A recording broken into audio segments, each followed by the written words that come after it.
आम सरकारंकर एक वर्ष पूर्ति आउ यही एक वर्ष पूर्ति अवसर रे भुवनेश्वर विमान बंदररू आबिधाबी को अंतर्जातीय विमान सेवा आज आरंभ करा जाइछि। ए निश्चित भाव रे आम ओडिशा पई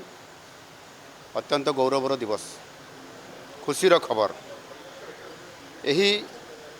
आंतर्जातिक विमान सेवार आरंभ ओडिशावासींकर बहुत दिनर जो स्वप्न थिला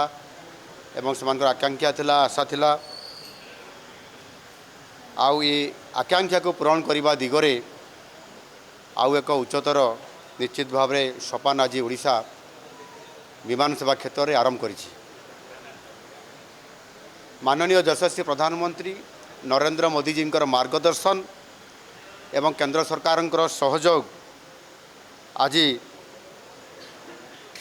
राज्य सरकार जो ये बड़ कार्यक्रम न्यू डेस्टिनेशन पॉलिसी अधीन रे यही सेवा आरंभ करा जाइछि।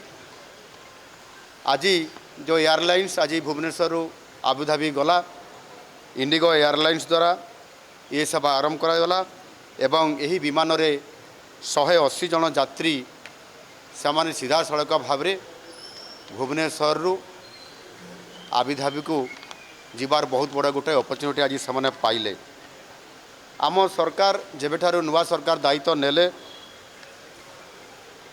एवं आज जो आम आबुधाबी को इंटरनेशनल फ्लाइट चलैलु ये निश्चित भाव में यह द्वारा विशेष करी मिडिल ईस्ट देश गुड़िक एथिरे ओडिशा सहित सीधा सड़क भाव में जोगाजोग करिवार बहुत बड़ गोटे आज आम सुजोग भी आसला समानक भी एथिरे विशेष करी वाणिज्य पर्यटन एवं ता सहित पुंजीनिवेश एवं सांस्कृतिक जो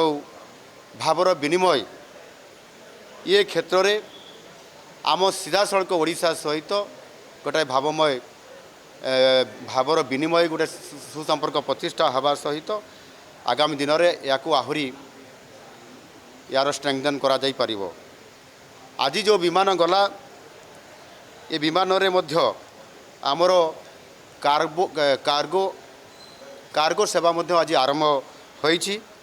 विशेष करी ओडिशार विभिन्न अंचल रे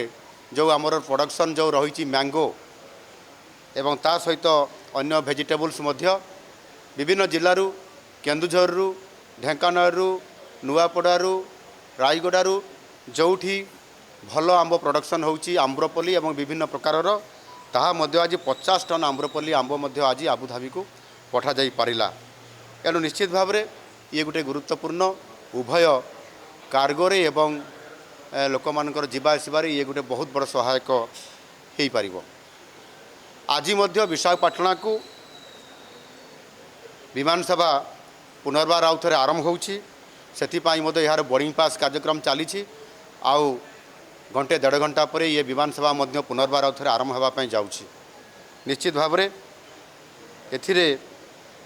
सबुठार बड़ कथा आम सरकार ओडिशार भित्तिभूमि को सुदृढ़ करने सहित शिल्पायन एवं ताहा सहित किभली भाव में आमर जीडीपी वृद्धि हेब विकासर रास्ता आगू जीव सेथिपाई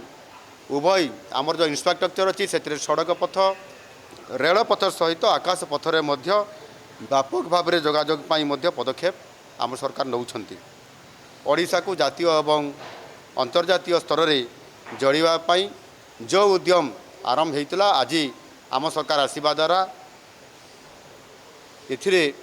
भुवनेश्वर एवं झारसुगुड़ारू विभिन्न डेस्टिनेशन को आमर विभिन्न एयरलाइंस माध्यम आम सेवा आज तार वृद्धि करिछु। विशेष करी आम सरकार दायित्व नेला ठारू भुवनेश्वर डेराडून गाजियाबाद गोवा इंदौर कोची लखनऊ पोर्ट ब्लेयर को विमान सेवा आरंभ करिथिबा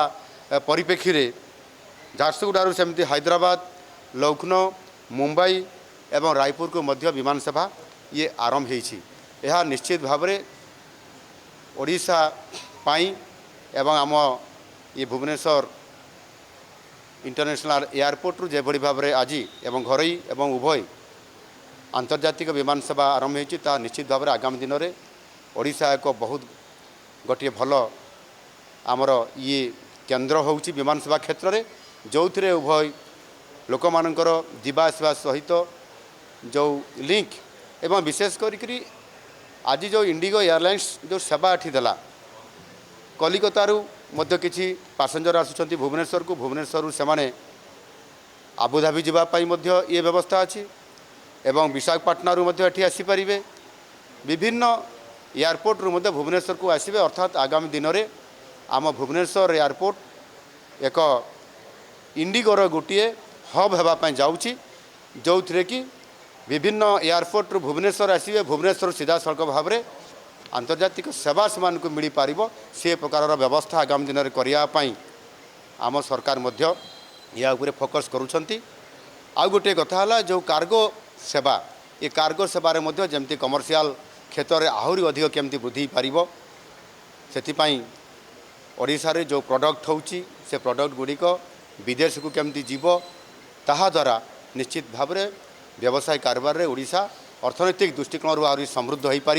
और ताकू आधार करी आगामी दिन में ये काम को त्वरान्वित कर समस्त को आज ये कार्यक्रम रे एठी समस्त अधिकारी एवं आमर भुवनेश्वर विधायक बाबू सिंह महाशय उपस्थित थे समस्त उपस्थिति रे विमान बंदर समस्त अधिकारी बंधु उपस्थित थे समस्त उपस्थिति रे आज भुवनेश्वर आबुधाबी ये जो विमान सेवा को आज सफलतापूर्वक उड़ान कार्यक्रम हो मु समस्त को धन्यवाद दूँ धन्यवाद।